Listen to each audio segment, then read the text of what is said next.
जय श्री कृष्ण। दोस्तों, पूर्व श्लोकों में अर्जुन ने स्वजनों को न मारने के दो हेतु बताए। अब परिणाम की दृष्टि से भी स्वजनों को न मारना तथा युद्ध करने की जरूरत ही नहीं है, ऐसा कहते हैं। निहत्य धार्त्य राष्ट्रान्नः का प्रीति स्वजनार्दन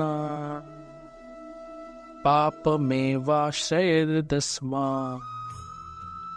हत्वैताना ततायिनः तस्मान्नाहारवयं हन्तु धार्तराष्ट्रान् स्वबान्धवान्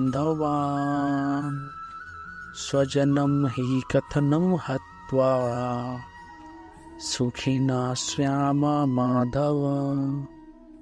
अर्थात, हे जनार्दन, इन धृतराष्ट्र संबंधियों को मारकर हम लोगों को क्या प्रसन्नता होगी। इन आतताइयों को मारने से तो हमें पाप ही लगेगा। अर्थात इसीलिए अपने बांधव इन धृतराष्ट्र संबंधियों को मारने के लिए हम योग्य नहीं हैं, क्योंकि हे माधव, अपने कुटुंबियों को मारकर हम कैसे सुखी होंगे।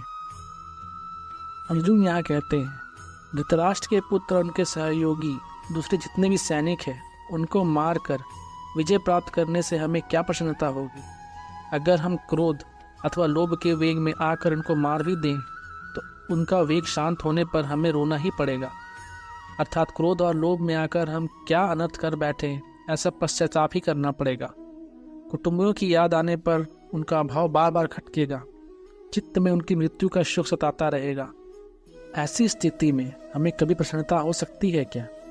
तात्पर्य है कि इनको मारने से हम इस लोक में जब तक जीते रहेंगे तब तक हमारे चित्त में कभी प्रसन्नता नहीं होगी, और इनको मारने से हमें जो पाप लगेगा वह परलोक में हमें भयंकर दुख देने वाला होगा। आतताई 6 प्रकार के होते हैं। आग लगाने वाला, विष देने वाला, हाथ में शस्त्र लेकर मारने को तैयार हुआ, धन को हरने वाला, जमीन राज्य छीनने वाला और स्त्री का हरण करने वाला। दुर्योधन आदि योद्धाओं में ये 4 लक्षण विद्यमान है। उन्होंने पांडवों को लाक्षागृह में आग लगाकर मारना चाहा था। भीमसेन को जहर खिलाकर जल में फेंक दिया था। हाथ में शस्त्र लेकर पांडवों को मारने के तैयार खड़े थे। जुए के खेल में छल कपट करके उन्होंने पांडवों का धन और राज्य हर लिया था। द्रौपदी को बड़ी सभा में लाकर दुर्योधन ने, मैं तेरे को जीत लिया हूँ, तू मेरी दासी हो गई है, ऐसे शब्द कहे थे और बड़ा अपमान किया था।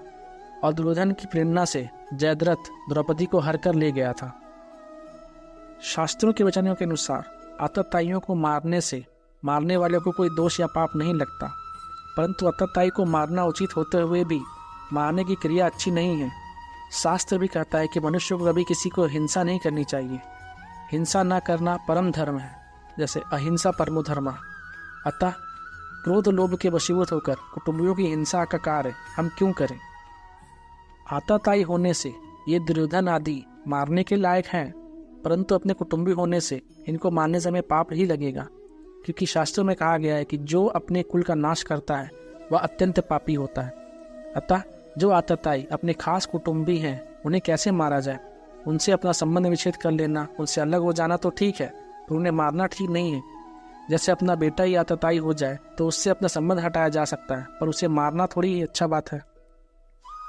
अभी तक मैंने कुटुंबियों को ना मारने में जितनी युक्तियाँ दी है, जितने विचार प्रकट किए हैं, उनके रहते हुए हम ऐसे अनर्थकारी कार्य कैसे कर सकते हैं। अपने बंधु इन धृतराष्ट्र संबंधियों को मारने का हमारा कार्य सर्वथा ही अयोग्य है, अनुचित है। हम जैसे अच्छे पुरुष ऐसे अनुचित कार्य को कर ही कैसे सकते हैं। हे माधव, इन कुटुंबियों की मरने की आशंका से ही बड़ा दुख हो रहा है, संताप हो रहा है, तो फिर क्रोध अथवा लोभ के वशीभूत होकर हम इनको कैसे मार दें।